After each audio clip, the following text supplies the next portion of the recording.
Good evening learners, welcome to English language and literature. जैसे कि हम लोग यूपी टीजीटी पीजीटी एग्जाम के लिए प्रीवियस ईयर क्वेश्चंस को सॉल्व कर रहे हैं, तो आज हम लोग जो क्वेश्चन पेपर सॉल्व करने वाले हैं वो है 2011 का क्वेश्चन पेपर। तो आइए शुरू करते हैं। चैनल पर इसके अलावा काफ़ी क्वेश्चन पेपर टीजीटी और पीजीटी दोनों के अवेलेबल है। अगर अभी तक आप लोगों ने उसे चेकआउट नहीं किया है तो प्लीज़ प्लेलिस्ट में जाकर ज़रूर चेकआउट करें। इसके अलावा अगर आपको वीडियोस अच्छे लगते हैं तो हमारे चैनल को सब्सक्राइब करिए। टेलीग्राम चैनल से भी जुड़िए इंग्लिश लैंग्वेज एंड लिटरेचर के। वहाँ पर इंग्लिश लिटरेचर के एग्जाम से रिलेटेड सारे previous year questions, TGT PGT EMRS DSSB और यूजीसी नेट पेपर 1 और पेपर 2 के क्वेश्चंस, एमसीक्यूज और स्टडी मटेरियल आपको अवेलेबल हो जाएगा, तो डू ज्वाइन इट। चलिए आज के क्वेश्चन सॉल्व करते हैं। तो पहला जो क्वेश्चन है, क्वेश्चन 1 to 4, इसके डायरेक्शंस गिवन है। Read the following passage and answer the questions that follow. ठीक है ना। तो ये क्वेश्चन से पहले यहाँ पैसेज गिवन है, तो ये रीडिंग कॉम्प्रिहेंशन है। इसको पैसेज को पहले हमें पढ़ना है, फिर उससे रिलेटेड क्वेश्चंस को सॉल्व करना है। तो पैसेज पढ़ लेते हैं। In our approach to life, be it pragmatic or otherwise, a basic fact that confronts us squarely and unmistakably is the desire of peace, security, and happiness. Different forms of life at different levels of existence make up teeming diseases of this earth of ours. And no matter whether they belong to the higher groups such as human beings or to the lower groups such as animals, all beings primarily seek peace, comfort, and security. Life is as dear to a mute creature as it is to a man. Even the lowliest insect strives for protection against dangers that threaten its life. Just as each one of us wants to live and not to die, so do all other creatures. तो passage तो हम लोगों ने पढ़ लिया है। अब आइए क्वेश्चन की तरफ बढ़ते हैं। तो क्वेश्चन नंबर 1 है, authors main point is that. तो इस पैसेज के पीछे ऑथर का पर्सपेक्टिव क्या है लिखने का? Different forms of life are found on earth, different levels of existence are possible in nature. Peace and security, the chief goals of living beings. Even the weakest creature struggles to preserve its life. तो main चीज क्या है? हर जो creature है, छोटा creature है, insect है, कोई भी है, सब जो है वो स्ट्रगल कर रहे हैं टू प्रिजर्व इट्स लाइफ। ठीक है ना। सिक्योरिटी, पीस हर कोई चाहता है। ठीक है ना। तो यहाँ पे आंसर जो करेक्ट हो जाएगा वो हो जाएगा सी। नेक्स्ट क्वेश्चन देखेंगे। Which of the following assumptions are steps in essential in developing the author's position? All forms of life have a single overriding goal, the will to survive of a creature identified with the desire for peace. All beings are divided into higher and lower groups. A parallel is drawn between happiness and life and pain and death. तो देखिए यहाँ पे जो correct answer है वो है the will to survive of a creature is identified with the desire for peace. ठीक है ना। तो हर क्रिएचर जो है वो सर्वाइव कर रहा है। किस चीज के लिए सर्वाइव कर रहा है? पीस के लिए, सिक्योरिटी के लिए। ये उसका विल है, चाहे वो कोई कमजोर क्रिएचर हो या फिर मैन हो स्ट्रॉन्गेस्ट। नेक्स्ट क्वेश्चन देखेंगे। The word denizens in the passage implies. तो ये जो टर्म यहाँ यूज हुआ है उसका मीनिंग क्या है? Denizens, aliens, defectors, inhabitants, visitors. तो देखिए यहाँ पर डेनिजेंस से मीनिंग है इनहेबिटेंट्स से, जो भी इनहेबिटेंट्स हैं। Next question, the author presumes that animals are superior to human beings, inferior to human beings, equal to human beings, all of the above. तो यहाँ पर ऑथर जो है वो क्या चीज को एज्यूम करता है? ऑथर ये एज्यूम करता है कि इक्वल टू ह्यूमन बींग्स मानता है। इसे यहाँ पर बी नहीं सी होगा, क्योंकि ऑथर ये कह रहा है कि सारे जो भी एनिमल्स हैं और ह्यूमन बींग्स हैं सब जो है वो क्वालिटी लाइफ जीना चाहते हैं, पीस के साथ, सिक्योरिटी के साथ। नेक्स्ट क्वेश्चन, ये क्वेश्चन नंबर ये तो कंप्लीट हो गया। अब क्वेश्चन नंबर 5 to 8 ये भी एक पैसेज है। The martyrs who laid down their lives for the freedom of the country had a lofty vision of the future. They wanted the nation to be free from all slavery and bondage. They wanted an India in which all the communities would live in a perfect harmony and which there would be no high class and no low class of people, the curse of untouchability having been wiped out completely. Women would enjoy equal rights with men and contribute their fullest to the making of a great nation. Such a vision was in keeping with the ancient glory of the country renowned for its splendid achievements in literature, art, and culture. We must now revitalize this ancient culture of ours with tolerance as it is mastered. If we forget or cease to take pride in our noble heritage, we shall have to face severe indictment in the court of history, which is a ruthless judge and seldom spares the erring people. तो चलिए आप questions की तरफ बढ़ते हैं. The Martin's who died for the freedom of India wanted. तो ये कहा है कि जो शहीद हो गए कंट्री के लिए, तो वो क्यों शहीद हुए, मतलब क्या उनका पर्पस था, मोटिव क्या था. The country to be strongest nation of the world, country to rule over the other nations, country to be free from slavery, the people to give up their antiquated customs. तो देखिए main जो उनका purpose था वो ये था कि वो स्लेवरी से, बॉन्डेज से कंट्री को फ्री करना चाहते थे. ऑप्शन नंबर सी करेक्ट हो जाएगा. मार्टियर्स वांटेड दैट, क्या चाहते थे, there should be reservation jobs for backward section, they should be perfect communal love and peace in the country, old caste system should be retained, the women should look after their families only. देखिए एक चीज़ मैं आपको थोड़ा सा hint बता दूँ, ये बहुत ज़्यादा यूजीसी नेट में भी होता है, बहुत सारे ऐसे स्टेटमेंट्स होंगे तो ओनली लगा देते हैं, तो काफ़ी उसको ना कंसाइज कर देते हैं, तो वो ज़्यादातर, एक हिंट बता रही हूँ, वो ज़्यादातर ऑप्शन होता नहीं है. यहाँ तो ईजी है ऑप्शन समझना कि मार्टियर्स चाहते क्या थे. तो बेसिकली वो ये चाहते थे कि कम्युनल लव और पीस कंट्री में बने, कम्युनल वायलेंस ना हो, सब आपस में प्रेम के साथ रहें और देश के डेवलपमेंट में औरतें आदमी इक्वल राइट्स से मिलकर देश की उन्नति में हाथ बढ़ाएं. नेक्स्ट क्वेश्चन है, we must strive with total commitment to. ये क्वेश्चन है, defeat and overcome the enemies of the nation, revitalize our rich past culture, inject scientific temper into our past culture, make scientific advancements.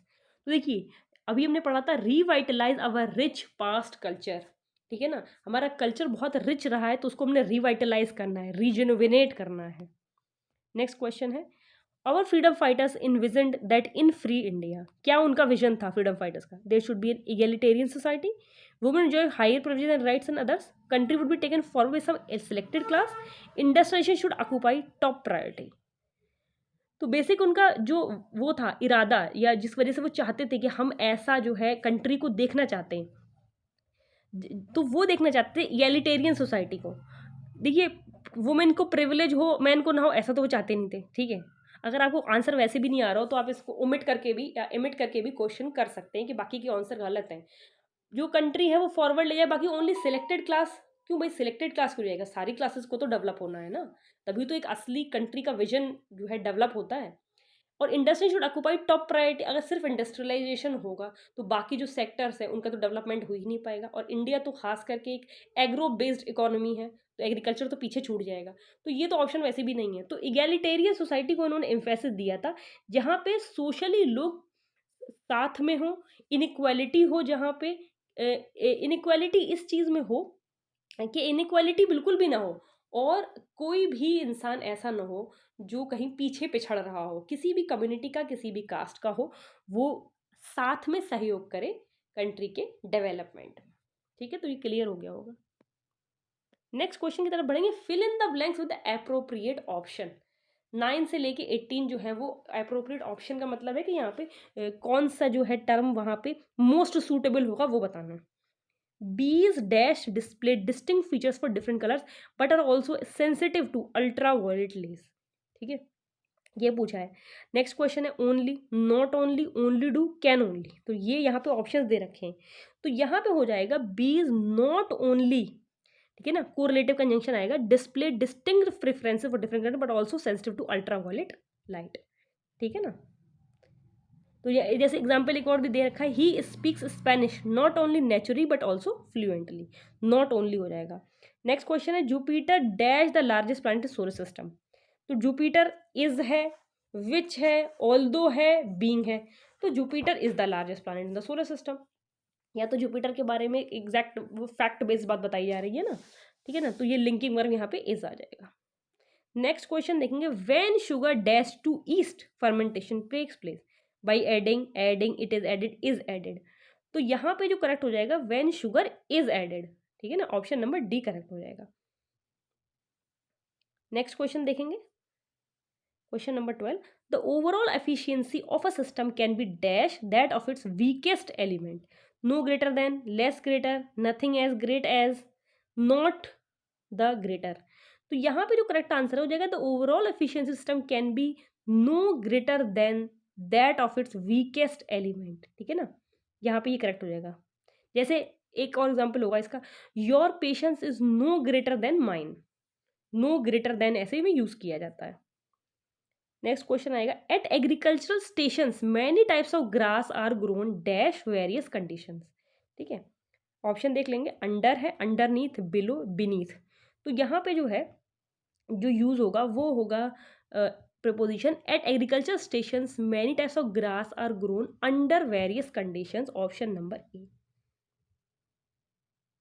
Next question है, nitric acid dash copper to give off brown fumes of nitrogen oxide on reacting with, reacting to, reacts with, is reacting with।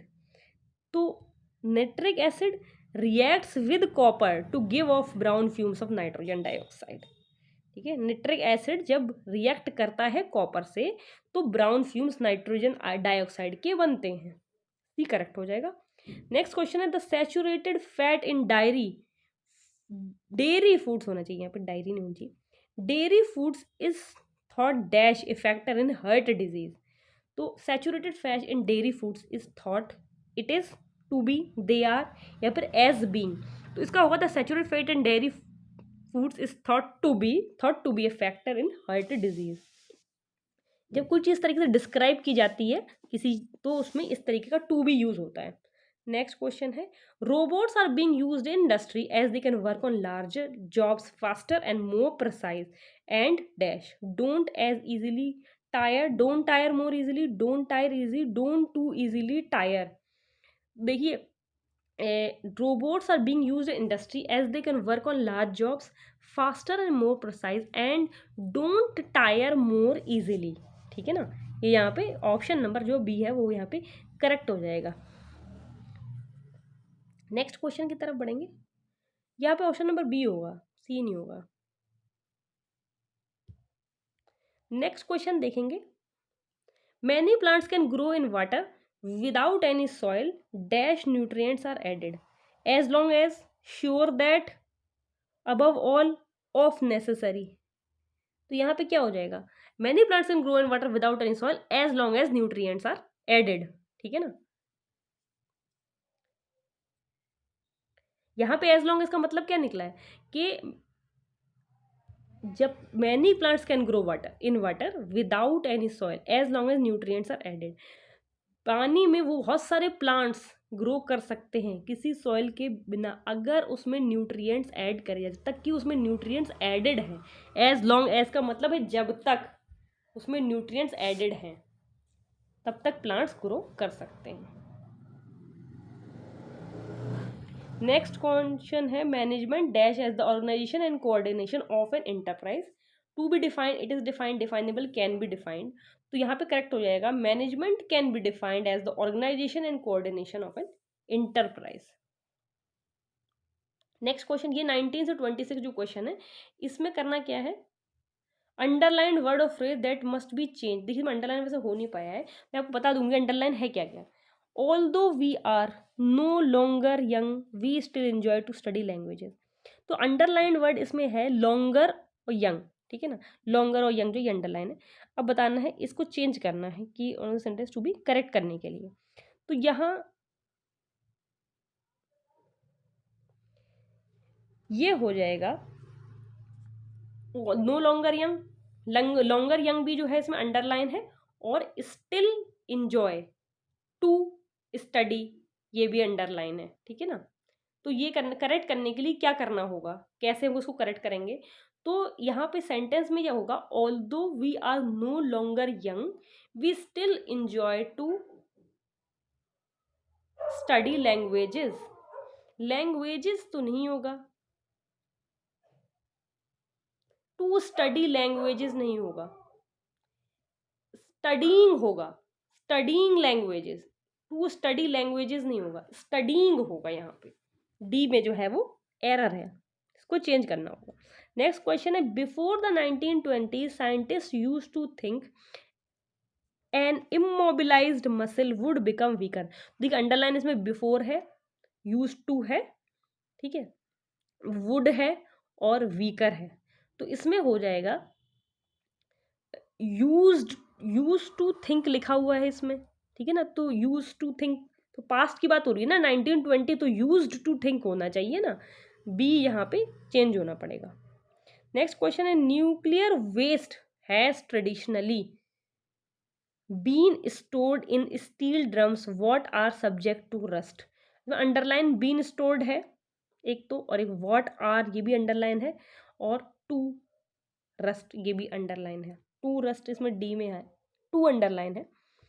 तो देखिए इसमें क्या हो जाएगा, nuclear waste has traditionally been stored in steel drums what are subject to, नहीं होगा ना, that are subject to rust, ठीक है ना, दैट हो जाएगा व्हाट की जगह, ये व्हाट नहीं आएगा यहाँ पे, स्टील ड्रम्स की बात हो रही है ना, थिंग है ये।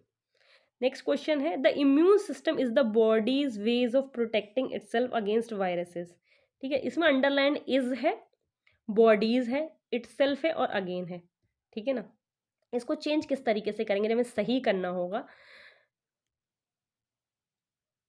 Immune system is the body's way नहीं होगा यहाँ पे, बॉडीज DIES वाला बॉडीज तो ये प्लूरल वर्ड हो गया, बॉडीज अपोस्ट्रोफी एस वाला बॉडीज होगा, वे ऑफ प्रोटेक्ट, बॉडी का, बॉडीज बहुत सारी बॉडीज नहीं, बॉडी का, इम्यून सिस्टम जो है बॉडी का तरीका है वायरस से बचने का, ठीक है ना, बॉडी का हो जाएगा, तो ये होगा यहाँ पे अपोस्ट्रोफीज वाला है, यहाँ पे ये करेक्ट करना होगा। नेक्स्ट क्वेश्चन देखेंगे, originate in Ethiopian coffee was drunk in the Arab world before it came to Europe. तो इसमें ओरिजिनेट ए में जो अंडरलाइन है, बी में अंडरलाइन है वॉज ड्रंक, 3 में इट अंडरलाइन है, 4 में केम अंडरलाइन है। तो कहाँ से चेंज करना होगा, ओरिजिनेट खाली नहीं होगा ना, इथियोपिया में ओरिजिनेट हुआ है, यूरोप में आने से पहले, काफी पहले इथियोपिया में पहले से कॉफी पी जाती थी, तो ओरिजिनेट हुई थी वहां पे, ओरिजिनेटेड हुआ, पास्ट टेंस चलेगा ना, इथियोपिया में कभी हुई होगी ओरिजिनेट, तो ओरिजिनेटेड, ए यहाँ पे करेक्ट करना होगा, डी आएगा, ओरिजिनेटेड ईडी लगने वाला। नेक्स्ट क्वेश्चन देखेंगे, Amsterdam is a town who is sometimes referred to as the Venice of northern Europe because its canals, because of its canals. तो इसमें ए में अंडरलाइन जो है वो हु है, बी में रिफर्ड है, सी में नॉर्दर्न है, डी में इट्स है।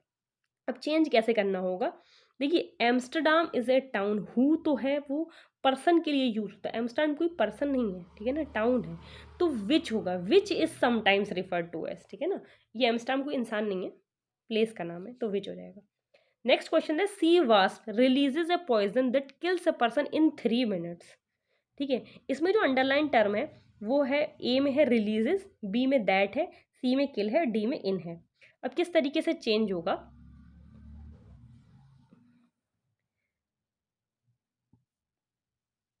यहां पे चेंज होगा, if the sea wasp releases a poison that kills a person in 3 minutes, ठीक है ना, तो यहाँ पे एक्चुअली ये जो मिस्टेक था उसको ठीक ही कर दिया गया है, यह गलत होने, यहाँ पे किल था क्वेश्चन पेपर में, एरर से सही लिख गया है, किल ही होना चाहिए, यहाँ पे किल लिखा हुआ था क्वेश्चन पेपर में, आंसर में होना चाहिए किल्स ए पर्सन, तो ये आंसर पूरा सही ही लिख गया है, किल्स होना चाहिए यहाँ पे, तो ये इस तरीके से ये सही हो जाएगा, किल अगर होता तब यहाँ पे एरर होता, इसको सही से लिखेंगे तब किल से पर्सन हो जाएगा।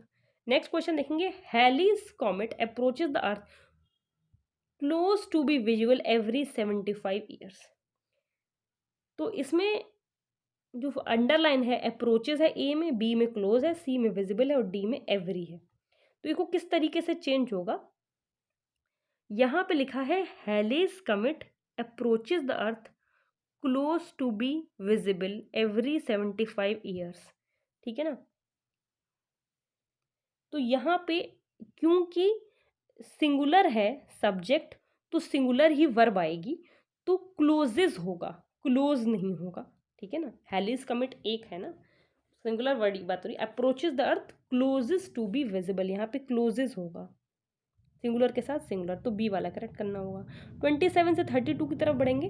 27 क्वेश्चन है the meaning of euthanasia is, euthanasia का मीनिंग क्या होता है, mercy killing, murder, assassination, atrocity. तो देखिए इसका मतलब होता है मर्सी किलिंग। सपोज करिए कि जैसे कोई बहुत ज़्यादा ऐसी किसी को कोई डिजीज़ है जो कि क्योरेबल नहीं है, वो पेन में बहुत ज़्यादा परेशान है, हॉस्पिटलाइज्ड है, बता दिया गया है कि मतलब बचना बिल्कुल भी नहीं है, तो उसको मतलब कहते हैं ना कि बिल्कुल उस पे कोमा में है स्थिति में और कभी ठीक नहीं हो सकता, सब कुछ डॉक्टर्स उसको बता चुके, तो उसका कहना चाहिए ना कि बोलते हैं ना कि अब इसको मर्सी किलिंग कर दो इसको, ठीक है ना, वो उसका ऑफ ही कर दो कोमा का जो चल रहा है, तो वो हो जाएगा मर्सी किलिंग का एग्जाम्पल, तो ये यूनेथेनेसिया इसको बोलते हैं। नेक्स्ट क्वेश्चन देखेंगे, एकम्प्लाइंस मीन्स, एकम्प्लाइंस का मतलब क्या होता है? Associate in crime, leader, skilled worker या फिर एनिमी।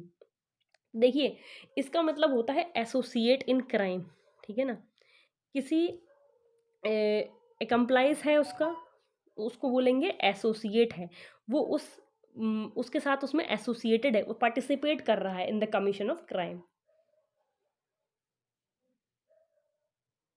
नेक्स्ट क्वेश्चन देखेंगे, the condition of self government is called, जो सेल्फ गवर्नमेंट होती है उसको क्या बोलते हैं? Autocracy, automation, autonomy, autogamy.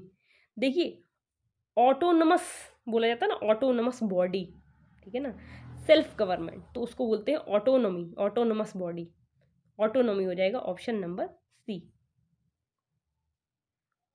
Next question देखेंगे, one who abstains completely from alcohol, ये क्वेश्चन एक और टीजीटी एग्जाम में भी आ चुका है, प्रीवियस ईयर क्वेश्चन है। एथीस, क्लेप्टोमेनियक, टीटोटेलर, टोटेलेरियन। देखिए, एथीस तो जो गॉड में नहीं मानता उसको बोलते हैं, क्लेप्टोमेनियक जिसको कुछ भी चीज़ चुराने की आदत होती है, वो अनविलिंगली वो उसका हाथ जाता है चोरी में।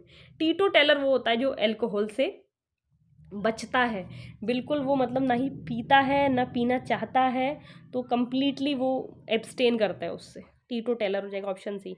The art of producing beautiful hand writing, ये तो हम लोग काफ़ी जानते हैं अच्छी तरीके से, कोई ब्यूटीफुल हैंड राइटिंग लिखता है तो बोलते हैं कैलीग्राफी, ठीक है ना, तो ऑप्शन नंबर बी यहाँ पे करेक्ट हो जाएगा, कैलीग्राफी बोलते हैं ब्यूटीफुल हैंड राइटिंग को। नेक्स्ट क्वेश्चन है, much damage and misfortune caused by nature is known as, तो नेचर की तरफ से जो डैमेज हो जाता है या मिसफॉर्च्यून्स आ जाते हैं उसको हम लोग क्या बोलते हैं? कैलामिटी बोलते हैं, फैकेट बोलते हैं, पेनुरी या फिर फर्टिलिटी। तो देखिए, बोलते नहीं है कैलामिटी आ गई है, जैसे कि कोई सुनामी आ गई है, कहीं अर्थक्वेक आ गया, तो क्या बोलते हैं? कैलामिटी है ना, ये ऑप्शन नंबर ए करेक्ट हो जाएगा। नेक्स्ट क्वेश्चन देखेंगे, they give more importance to material rather than dash advancement, तो यहाँ पूछा गया है क्वेश्चन नंबर 33 से 36 तक फिल इन द ब्लैंक्स करना है और इसमें बताना है मोस्ट अप्रोप्रिएट क्या होगा, ठीक है ना, तो they give more importance to material rather than dash advancement, ठीक है ना, तो यहाँ पर हो जाएगा पूछा है एक्चुअली यहाँ पे एक क्वेश्चन में थोड़ा सा यहाँ पे मिसप्रिंट भी हो गया, यह बताना क्या है कि ये जो अंडरलाइन वर्ड है उसका एंटोनियम बताना है, अंडरलाइन वर्ड यहाँ पे था मटेरियल, तो मटेरियल का ऑपोजिट बताना है, तो देखिए मटीरियलिस्टिक इंसान वो होता है दुनियावी जिसको बोलते हैं बहुत ज़्यादा, ठीक है ना, क्वेश्चन में कहा है give more importance to material rather than dash advancement, मतलब मटीरियलिस्टिक चीज़ों को कि फ़ोन के पीछे भाग रहे हैं, कार के पीछे भाग रहे हैं, वो होता है मटीरियलिज्म के पीछे जाना, ब्रांडेड घड़ियाँ, ब्रांडेड कार्स, ये सब मटीरियलिज्म। और मटीरियलिज्म का अपोजिट क्या होगा? स्पिरिचुअलिज्म, ठीक है ना, जो कहना चाहिए कि मेडिटेट कर रहे हैं, दुनियावी चीज़ों से बिल्कुल उनका मोहभंग हो चुका है, वो आत्मा की शुद्धि के लिए काम कर रहे हैं, वो बोलते हैं स्पिरिचुअलिज्म, गॉड से कनेक्ट हो जाना, तो यहाँ ऑप्शन नंबर बी हो जाएगा। अब ये 33 से 36 तक सारे अंडरलाइन वर्ड का अपोजिट बताना है, मैं आपको बता दे रही हूँ अंडरलाइन कौन कौन से हैं। मैं आपको जब इसके टेलीग्राम पे लिंक वो दूंगी फाइल, तो उसमें मैं ये एडिट वगैरह करेक्शन कर दूंगी, आपको कोई प्रॉब्लम नहीं होगी। नेक्स्ट क्वेश्चन, तो ज़रूर ज्वाइन कर लीजिएगा टेलीग्राम चैनल भी, और इस वीडियो को भी लाइक करिए और चैनल को सब्सक्राइब करिए। नेक्स्ट क्वेश्चन है, honour and dash arrive from one's own actions. अब यहाँ पर जो अंडरलाइन वर्ड ऑनर है, तो ऑनर क्या होता है? रिस्पेक्ट होता है ऑनर, ठीक है ना, और ऑपोजिट क्या होता है ऑनर का? शेम होता है, ठीक है ना। Honour and shame arise from one's own action, मतलब इज्जत और जिल्लत दोनों इंसान के कर्मों पर डिपेंड करती है, जिस तरीके का आप काम करेंगे वैसे ही आपको इज्जत मिलेगी, अच्छा काम करोगे तो इज्जत मिलेगी, खराब काम करोगे तो जिल्लत मिलेगी, तो सी हो जाएगा। नेक्स्ट क्वेश्चन देखेंगे, गेटिंग एंड डैश वी ले वेस्ट अवर पावर्स, तो गेटिंग अंडरलाइन, अब गेटिंग का ऑपोजिट बताना है। देखिए, वैसे ये जो लाइन है ना, जो वर्क है विलियम वर्थ का the word is too much with us, उसकी लाइन्स हैं, तो उसमें उन्होंने बेसिकली बोला क्या है कि मतलब हम लोग कहते हैं ना कमाते रहते हैं, खर्च करते रहते हैं, वो वाली जो चीज़ होती है getting and spending will lay waste our powers, तो मतलब उनका एक तरीके से वर्ड से ये वो है कि मतलब दुनियावी उसमें कंज्यूमरिज्म में फंसे हुए हैं, बस कमा रहे हैं खर्च कर रहे हैं, कमा रहे हैं खर्च कर रहे हैं, ठीक है ना, वो इस चीज़ पर उन्होंने थोड़ा सा एक कटाक्ष किया है, तो गेटिंग एंड स्पेंडिंग हो जाएगा सी, वो बी हो जाएगा यहाँ पे। Next question, there is both scarcity and dash in the modern world. तो स्कार्सिटी जो है वो यहाँ पे अंडरलाइन है। स्कार्सिटी का मतलब क्या था, किसी चीज़ की कमी होना, ठीक है। और सेंटेंस से भी मीनिंग पता चल जाएगा कि बोथ है यहाँ पे, स्कार्सिटी है और क्या चीज़ है, कमी, और ज़्यादा क्या होता है, प्लेंटी। तो ऑप्शन नंबर सी हो जाएगा। किसी भी चीज़ की कमी भी है, देखिए ऑप्शन नंबर ए डेफिसिट, डेफिसिट और स्कार्सिटी एक ही चीज़ होती है, किसी चीज़ की कमी होना। यहाँ सिनोनिम नहीं एंटोनियम पूछा है, ऑपोजिट बताना है। दोनों चीज़ें हैं इस मॉडर्न वर्ल्ड में, स्कार्सिटी भी है, कुछ लोग ऐसे हैं जिनके पास खाने को भी नहीं है, बहुत ज़्यादा गरीब हैं, बिल्कुल बुरे हाल हैं। एक है प्लेंटी कि बहुत ही ज़्यादा उनके पास बहुत कुछ है। तो ऑप्शन नंबर सी हो जाएगा। नेक्स्ट क्वेश्चन देखेंगे 37 से 42, इसमें फिल इन द ब्लैंक्स करना है विद एप्रोप्रिएट वर्ड्स। तो if he dash I shall write to him, if he dash, writing, writes, wrote, write. तो यहाँ हो जाएगा इफ़ ही राइट्स, ठीक है ना, ये सिंपल सेंटेंस है। If he writes I shall write to him, B हो जाएगा।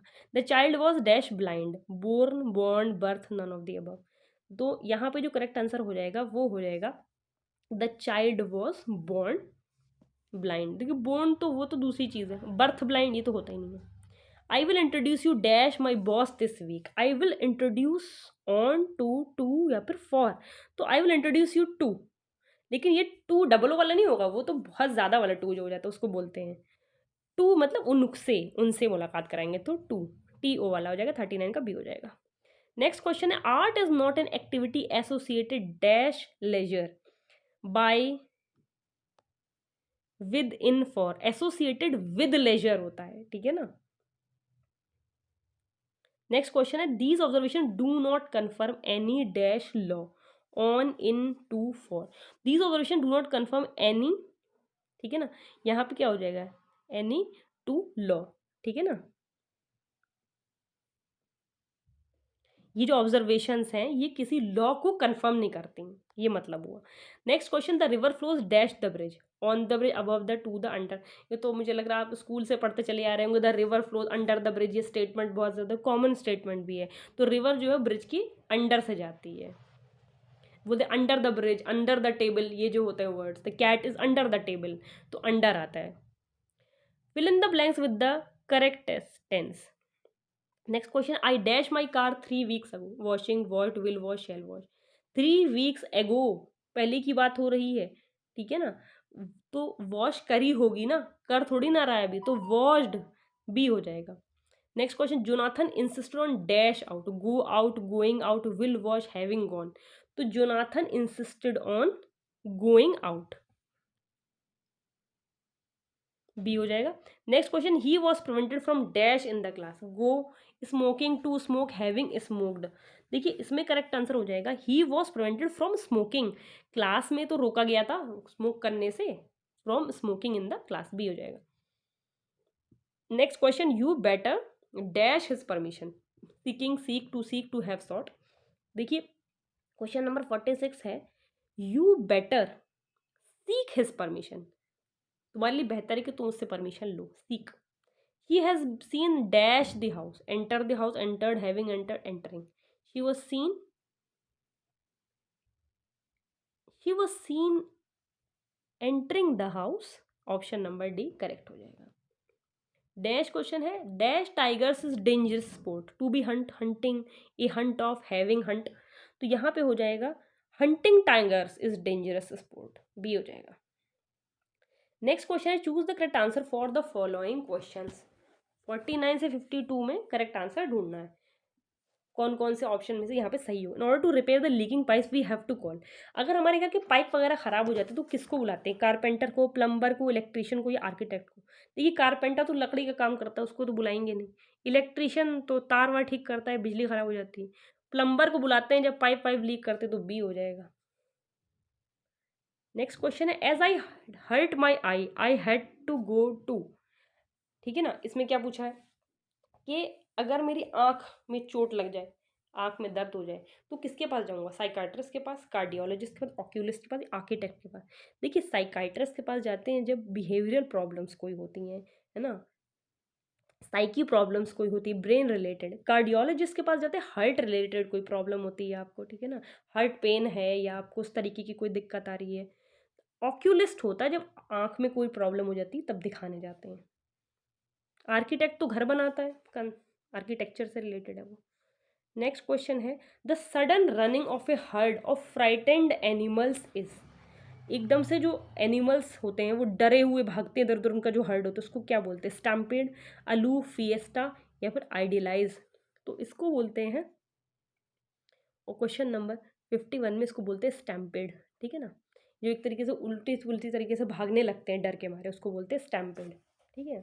नेक्स्ट क्वेश्चन देखेंगे, question number 52, A nap after lunch is called, ठीक है ना, जो लंच जैसे हम लोगों ने लिया दोपहर में, उसके बाद थोड़ा सा एक नैप लेते हैं, उस नैप को क्या बोलते हैं? Idealize, barrio, siesta, sleep walking. देखिए इसको बोलते हैं सिएस्टा, ये एक बड़ी स्पेनिश टर्म है, ठीक है ना, शॉर्ट नैप के लिए बोला जाता है, अर्ली आफ्टरनून में जो लेते हैं, मिड डे मील के बाद यूजुअली जो लिया जाता है उसको बोलते हैं सिएस्टा। नेक्स्ट क्वेश्चन है, पैसिव वॉइस में चेंज करना है, they haven't stamped the letter, इसका बनाना है पैसिव, ये एक्टिव है। The letter is stamped, they stamp not the letter hasn't been stamped, the letter has been stamped, the letter hasn't been stamped, C हो जाएगा। Next question, Japanese firm makes 3 television sets, television sets make these Japanese firm, these television sets are made by a Japanese firm, these are Japanese made television sets, none of these। देखिए ये जो question है इसका जो correct answer हो जाएगा वो हो जाएगा these television sets are made by a Japanese firm B. No question है, nobody has used this room for ages, this room hasn't been used for ages, this room had been used, nobody uses room for ages, nobody has used this room, the room hasn't been used for ages, passive हो जाएगा A. Next question, we can't repair this lock, we don't know how to repair this lock, nobody can repair this lock, your lock can be repaired, your lock can't be repaired। तो इसका correct option जो हो जाएगा वो D हो जाएगा, your lock can't be repaired. Next question है, question number 57 से 60 है, उसमें क्या करना है, read the following sentence, indicate for each sentence the correct option, correct option बताना है। Although they are 250 miles apart they keep constant contact on the internet. तो ये कैसा सेंटेंस है ये पूछा गया है, सिंपल सेंटेंस है, कॉम्प्लेक्स सेंटेंस है, कंपाउंड सेंटेंस है, या फिर नन ऑफ द अबव है। देखिए ये जो है ये sentence, although they are 250 miles apart they keep us contact on the internet, ये है कॉम्प्लेक्स सेंटेंस। यहाँ पर कॉम्प्लेक्स सेंटेंस होना चाहिए, कंपाउंड सेंटेंस नहीं होना चाहिए।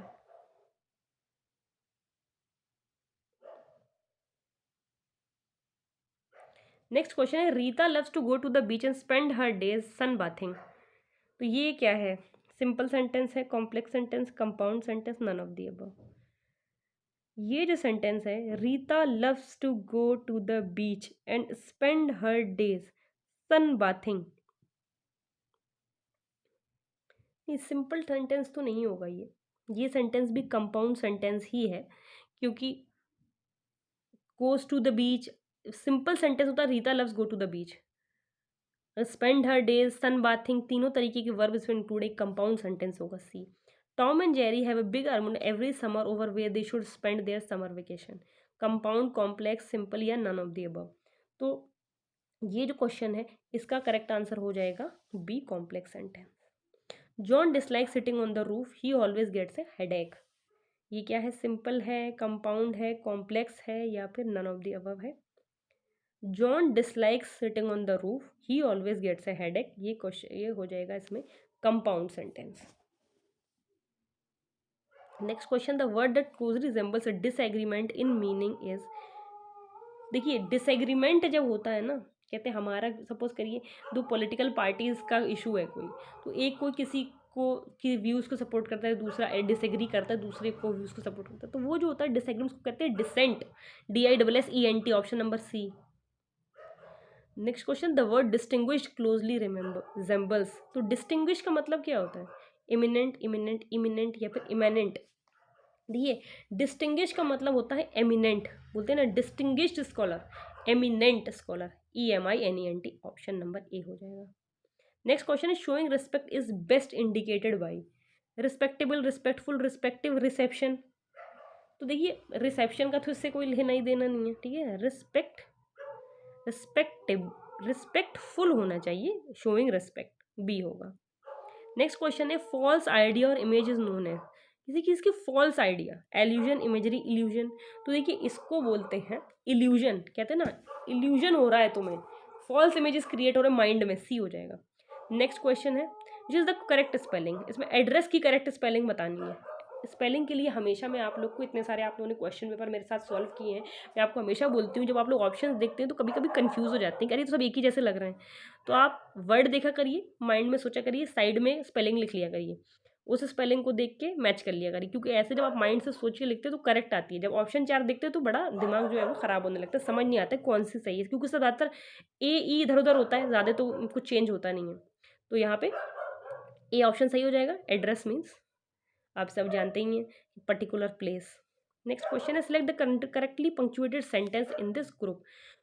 ये जो सेंटेंसेस दे रखे हैं तो उसमें ये बताना है कि करेक्टली पंक्चुएटेड कौन सा है, पंक्चुएशन जो है वो सही कहाँ लगी हुई है, ठीक है ना। पहला जो सेंटेंस है, my favourite teacher comma who just happens to be my uncle retired from the university last summer. My favourite who just happen to be my uncle retired from the university last summer. My favourite teacher, यहाँ पे comma, who just happens to be my uncle retired from the university last summer. My favourite के बाद ही comma है, teacher के बाद comma, who just happens to be my uncle retired from the university last summer. देखिए इसमें जो correct answer हो जाएगा, my favourite teacher who just happens to be my uncle comma retired from the university last summer. Option number B correct हो जाएगा। यहाँ पर A नहीं करेक्ट होगा, बी करेक्ट होगा। Select the correctly punctuated sentence, Mary has offered to coach the term this year however the competition from the job is intense.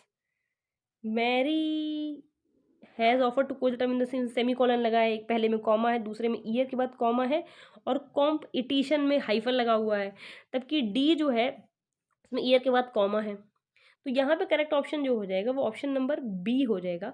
Mary is offer to coach the team this year semicolon however the competition of the job is intense, B हो जाएगा। Dictionary meaning of a word is called, देखिए हम लोग dictionary में word का meaning ढूंढते हैं सब लोग, ठीक है ना। तो उस मीनिंग वर्ड को कहते क्या है, उसका एनोटेशन मीनिंग है, कॉनोटेशन है, डिनोटेशन है, डिग्रेशन है। देखिए लिटरल मीनिंग जो होता है वो होता है डिनोटेशन, डिक्शनरी मीनिंग उसको बोलते हैं डिनोटेशन, ठीक है ना, कि वर्ड है उसका ये सही मतलब है। अब वो किस कंटेक्स्ट में यूज हुआ है, कहाँ पे यूज हुआ है, वो कॉनोटेटिव मीनिंग होता है, कॉनोटेशन अलग चीज होती है, डिनोटेशन मीन्स डिक्शनरी मीनिंग, सी हो जाएगा। ellipsis refers to omission of words, addition of words, mixing of words, none of the above। तो इसमें कहा गया ellipsis का मीनिंग क्या होता है। देखिए ellipsis मीन्स होता है ओमिशन, वर्ड को अगर कहीं से ओमिट कर दिया जाए स्पीच और राइटिंग से तो उसको बोलते हैं ellipsis, ए हो जाएगा। नेक्स्ट क्वेश्चन है using softer sounding words to avoid bluntness, ठीक है ना।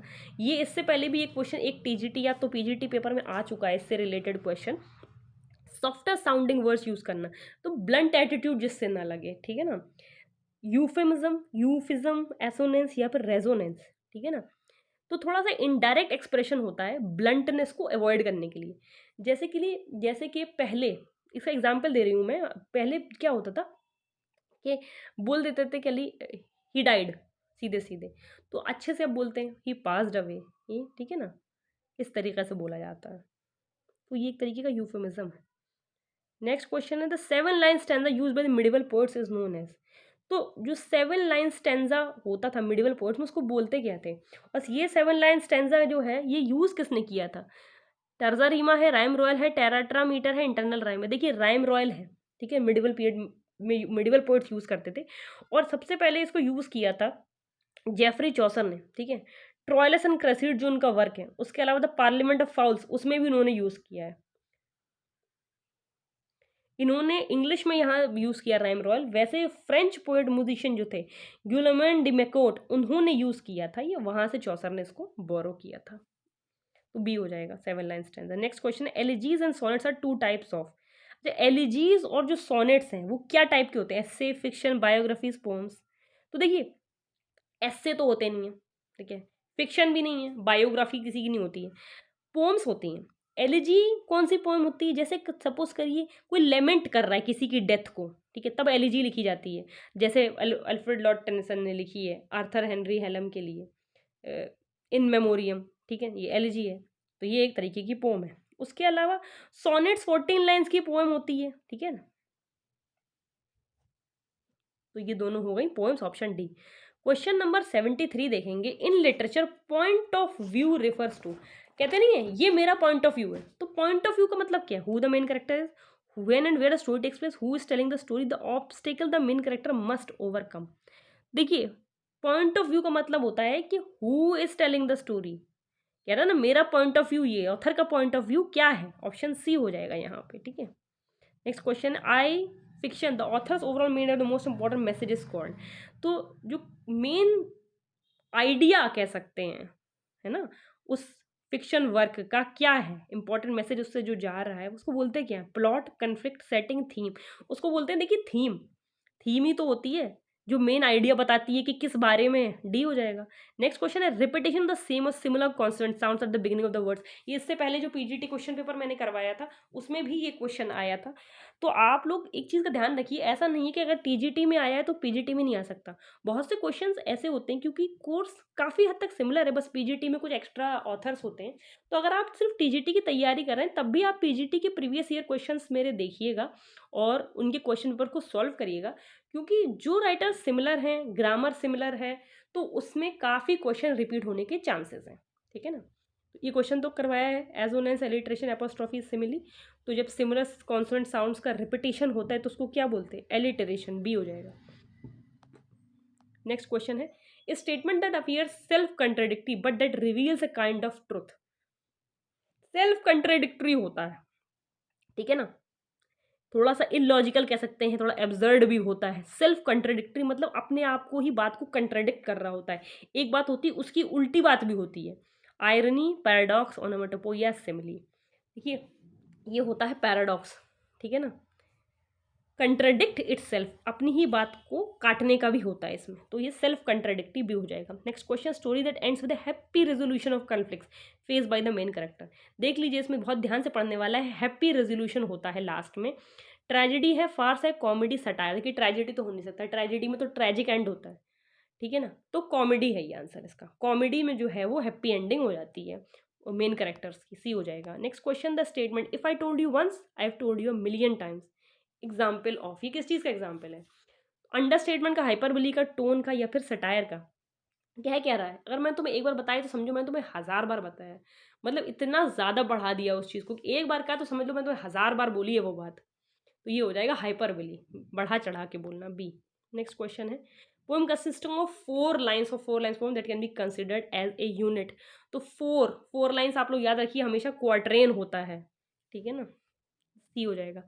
Father of our country and the great emancipator example of, देखिए ये जो कह टाइटल एक तरीके से दिया गया है, फादर ऑफ आवर कंट्री, या फिर अलेक्जेंडर द ग्रेट को आपने देखा होगा, अलेक्जेंडर द ग्रेट बोलते थे, ठीक है ना, तो ये क्या चीज़ होते हैं, एनोलॉजी, एपिथेट, एलिगरी, फॉइल, ये इसको बोलते हैं एपिथेट, ठीक है ना, बी हो जाएगा करेक्ट आंसर। क्वेश्चन नंबर 81 देखेंगे, type of comedy in which ridiculous and often stereotype characters are involved in silly far fetched situations, ठीक है ना, तो एक कौन सी कॉमेडी होती है जिसमें रिडिकुलस और जो बिल्कुल ही बकवास टाइप कैरेक्टर्स होते हैं वो ज़्यादा इन्वॉल्व होते हैं, उसको क्या बोलते हैं, फार्स, पैरेबल, फेबल, या फिर सेंटिमेंटल कॉमेडी, देखिए इसको बोलते हैं फार्स, ठीक है ना, वो बीच बीच में इसी वजह से वो होते ही बेसिकली इसीलिए थोड़ा ह्यूमरस, लाइट ह्यूमरस मूड को करने के लिए, ऑप्शन नंबर ए हो जाएगा।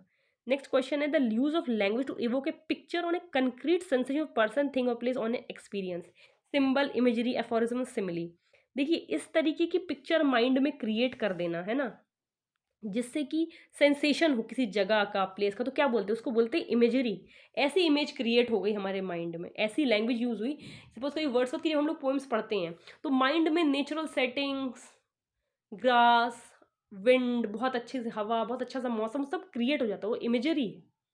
Next question, statement that says less than what is meant, तो एम्बिग्यूटी, ऑक्सीमोरॉन, अंडरस्टेटमेंट, या फिर लिटोट्स, तो देखिए जितना कहना उससे कम मतलब है, ठीक है ना, तो यहाँ एक तो ज़्यादा बढ़ा चढ़ा के वो हाइपरबोली होता है, और एक बोला उससे भी कम मीनिंग, तो उसका होगा understatement, option number C correct हो जाएगा। नेक्स्ट क्वेश्चन देखेंगे 84, brief story told to illustrate a point और serve example of something often showing character of an individual, ठीक है, तो यहाँ पे क्या क्वेश्चन है, ए ब्रीफ स्टोरी बताना, just told to illustrate a point और serve example of something, often showing character of individual. Character को बताने के लिए छोटा सा पॉइंट ऑफ व्यू देना, एग्जाम्पल देना, वो छोटी सी ब्रीफ स्टोरी उसको क्या बोलते हैं? पर्सोनिफिकेशन, एनेक्डोट, एसाइड या फिर इंटीरियर मोनोलॉग। देखिए इसको बोला जाता है इंटीरियर मोनोलॉग, ठीक है ना, डी हो जाएगा। Which of the following was not one of Galsworthy's play? Galsworthy's play कौन सा नहीं है? सिल्वर बॉक्स नहीं है, सिल्वर स्पून नहीं है, स्ट्राइफ नहीं है, या जस्टिस नहीं है। तो देखिए सिल्वर बॉक्स है, सिल्वर स्पून उनका कोई वर्क नहीं है, ठीक है ना। जॉन गाल्स वर्दी इंपॉर्टेंट प्ले राइट हैं और नॉवलिस्ट भी हैं, आपके सिलेबस में भी हैं टीजीटी के, उनके जो प्लेज हैं बहुत इंपॉर्टेंट है। और एक चीज़ और भी उनके से रिलेटेड बहुत इंपॉर्टेंट जो पता होना चाहिए वो ये है कि उनको नोबेल प्राइज़ भी मिला था 1932 में, ठीक है ना।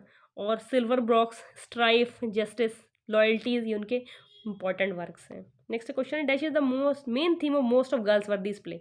अभी मैंने बोला देखिए जॉन गर्ल्स वर्दी इंपॉर्टेंट है, उनके थीम जो होती है मोस्ट ऑफ द प्लेस की वो क्या रहती है? Family history, fraternity, social problems of इस टाइम, या रोमांस? देखिए सोशल प्रॉब्लम्स से रिलेटेड ही चीज़ों पे उन्होंने लिखा है, ठीक है ना, उसकी तरफ लोगों का ध्यान उन्होंने लाया है, तो सी हो जाएगा।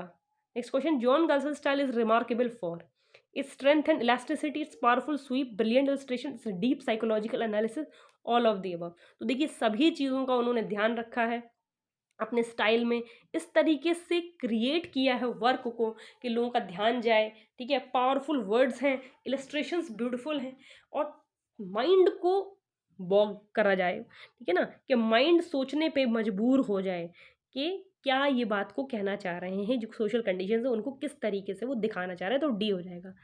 Next question, the foreign does not belong to girls for this trilogy? देखिए ट्रिलॉजी उनकी बहुत इंपॉर्टेंट है, ये तीनों जो प्ले हैं उनकी ट्रिलॉजी का मतलब होता है तीन प्लेस साथ में, तो उनके ये तीनों जो हैं वो आपको लाइन वाइज आपको याद रहने चाहिए इनके सीक्वल। देखिए कौन कौन से, man of property, first I saga, modern comedy, end of the chapter.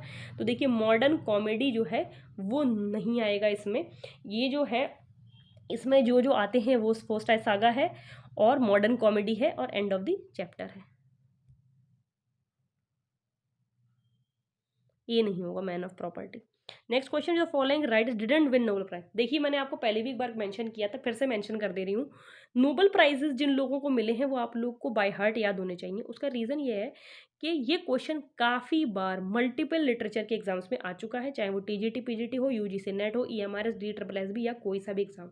अगर आप Nobel prize winners, poet laureate कौन रहे हैं, किस टाइम से किस टाइम तक रहे हैं, और अमेरिकन, ब्रिटिश या कहाँ की उनकी नेशनैलिटी ये आपको मालूम है, तो काफ़ी क्वेश्चंस आपके इजीली सॉल्व हो सकते हैं।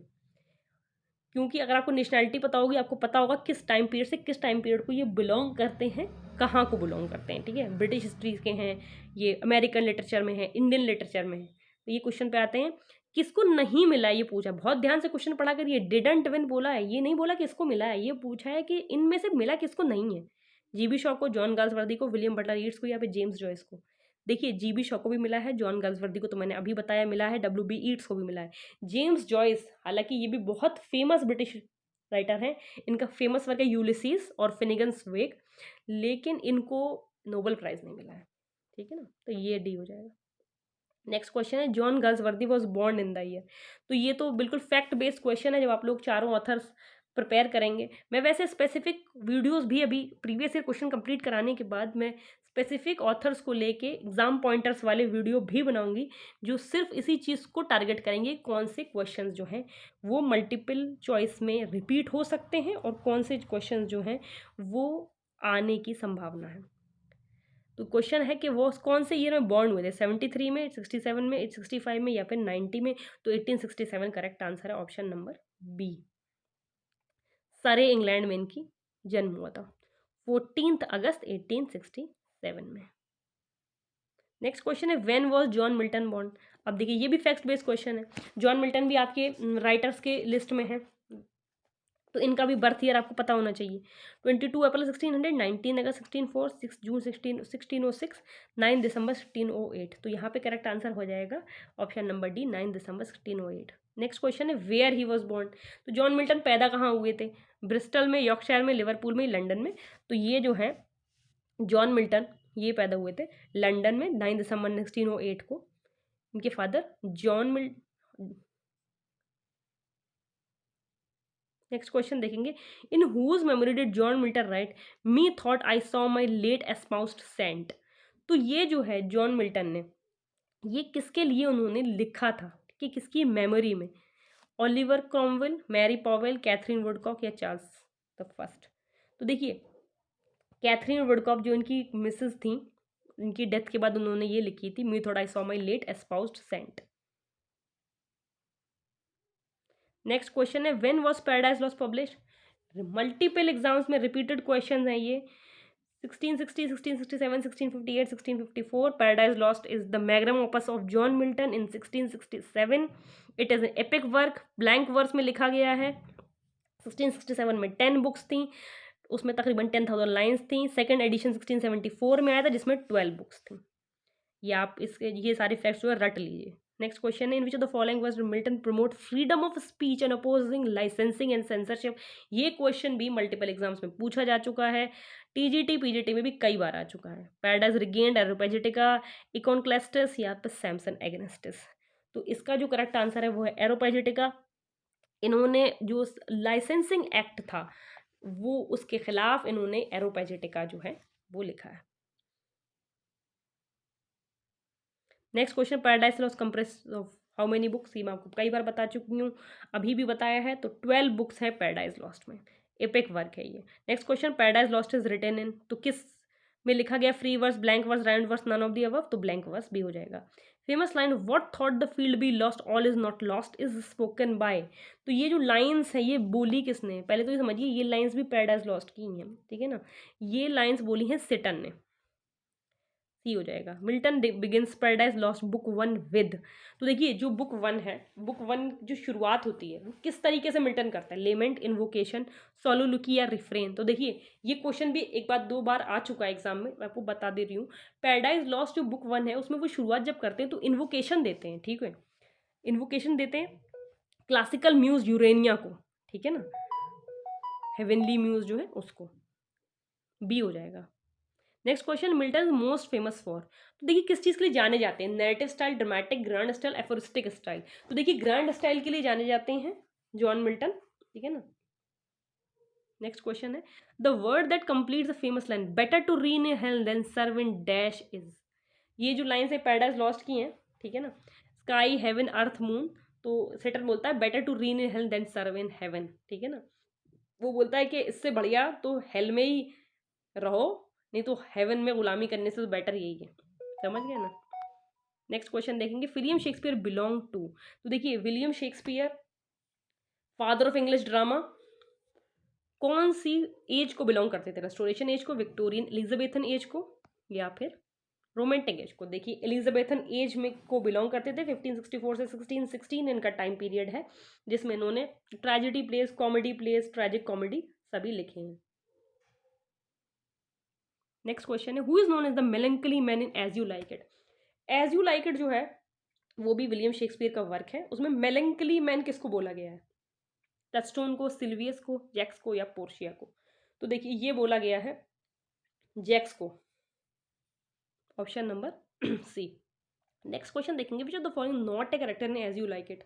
देखिए जब आप प्लेस पढ़ते हैं तो प्लेस की स्टोरी लाइन पता है वो तो एक अच्छी बात है, पता ही होना चाहिए समरी, लेकिन करेक्टर्स जो है, करेक्टर्स के नाम बार बार जब आप देखेंगे तो आपको लर्न हो जाएंगे कौन से करेक्टर किस वर्क के हैं।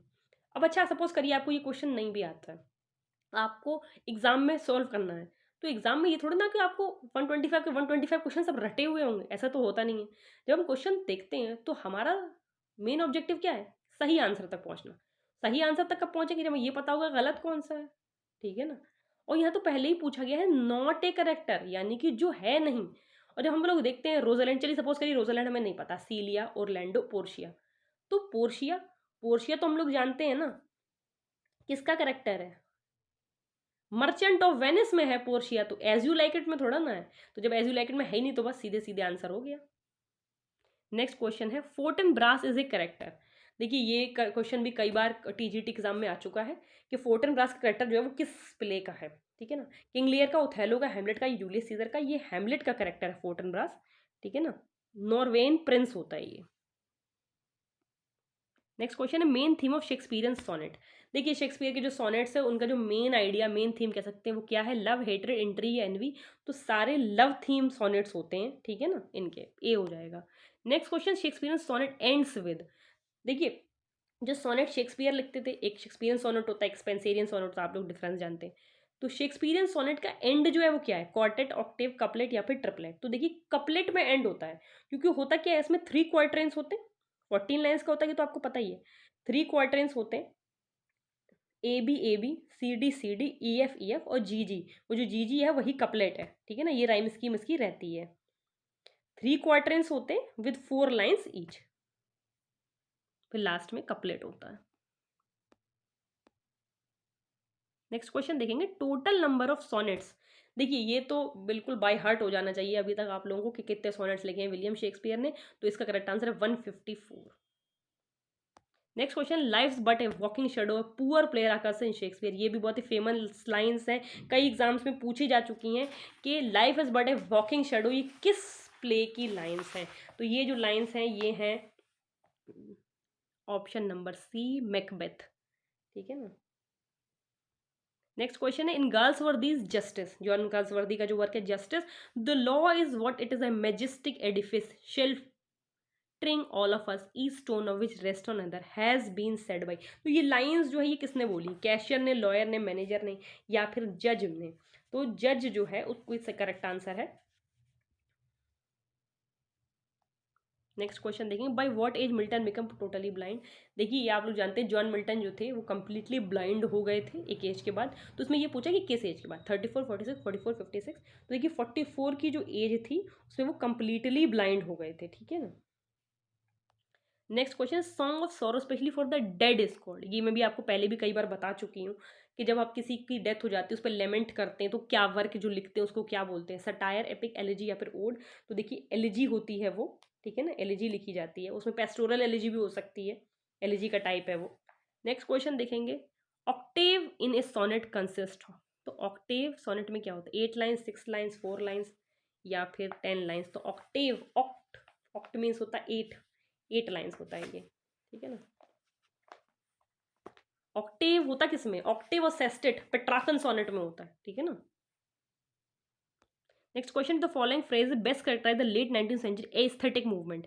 देखिए एस्थेटिक मूवमेंट का क्वेश्चन जो है, अभी तो मैंने सारे क्वेश्चन पेपर करवाए उसमें नहीं आया है, लेकिन चलिए आपके सामने आ गया तो आपको पता भी चल गया हो, ये यूजीसी नेट से रिलेटेड क्वेश्चन है, उसमें कई बार आ चुका है। Art for intellect sake, art for God sake, art for the masses, art for art sake. तो जब भी एस्थेटिक मूवमेंट की बात आती है तो यहाँ पर आता है आर्ट फॉर आर्ट सेक, ठीक है ना। नेक्स्ट क्वेश्चन है, स्ट्रोफी, एंटिस्ट्रोफी एंड एपोड, 3 पार्ट स्ट्रक्चर। देखिए स्ट्रोफी, एंटिस्ट्रोफी और एपोड ये जो है ये सब क्लासिकल ओड्स का पार्ट है, ठीक है ना। ऑप्शन नंबर ए करेक्ट हो जाएगा। Next question, who said that in Paradise Lost book 1 Milton belongs to the devil's party without knowing it. ये बात किसने बोली है पैराडाइज लॉस्ट बुक 1 के बारे में, कि मिल्टन जो है वो डेविल की पार्टी में है लेकिन उसको पता नहीं है, ठीक है ना। बुक 1 पढ़ने के बाद एक राइटर ने ये बात बोली थी कि पढ़ के ऐसा लगता है कि जो मिल्टन है वो गॉड की तरफ से नहीं बल्कि सेटन की तरफ से जो है रिप्रेजेंटेशन दे रहा है, लेकिन उसको मालूम ये नहीं है। तो ये वर्क किसने बोलते हैं, Frank Kermode, William Empson, C S Lewis, William Blake. ये एक यूजीसी नेट का प्रीवियस ईयर क्वेश्चन भी है, इसका आंसर है डी, विलियम ब्लेक।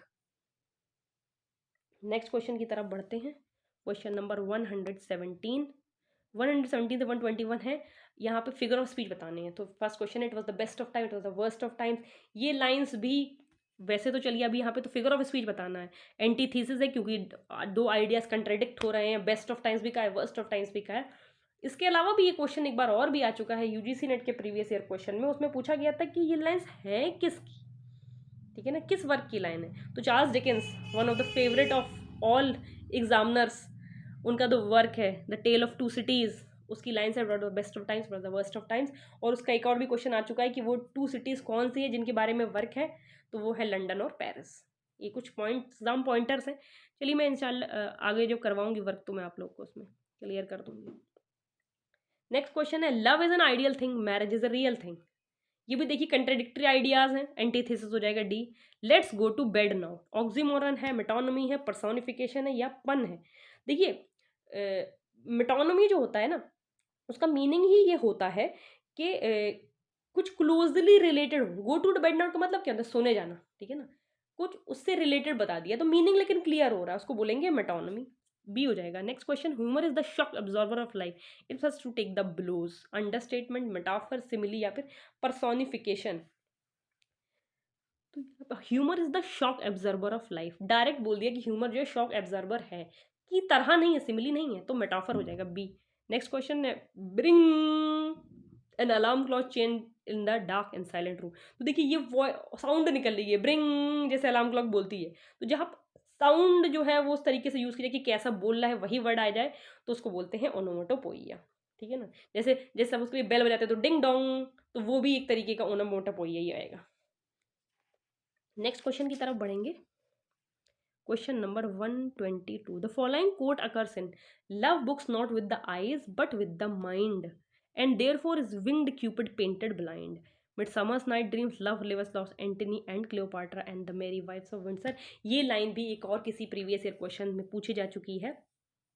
इससे देखिए आप लोग को एक बात समझ में आ गई होगी कि अगर आप मल्टीपल क्वेश्चन पेपर्स को सॉल्व कर लेते हैं, टीजीटी पीजीटी के, यूएमआरएस के, यूजीसी नेट के, तो थाउजेंड्स ऑफ क्वेश्चंस आपकी आंखों के सामने से गुजर जाएंगे और आपकी बहुत अच्छी प्रैक्टिस हो जाएगी। तो कभी भी प्रैक्टिस से कतराया मत करिए। थ्योरी याद करना अलग चीज़ है, लेकिन अगर आपने उसको प्रैक्टिस नहीं किया है तो कहीं ना कहीं आप लैग बिहाइंड है। चलिए तो ये देख लेते हैं, ये जो लाइंस हैं क्वेश्चन नंबर 122 की, ये हैं एंटनी एंड क्लियोपाट्रा की lines. Antony and Cleopatra William Shakespeare का प्ले, आप लोग जानते ही हैं, ब्लैक फ्रायर्स थिएटर में पहली बार परफॉर्म हुआ था। ठीक है ना, रोमन प्ले है।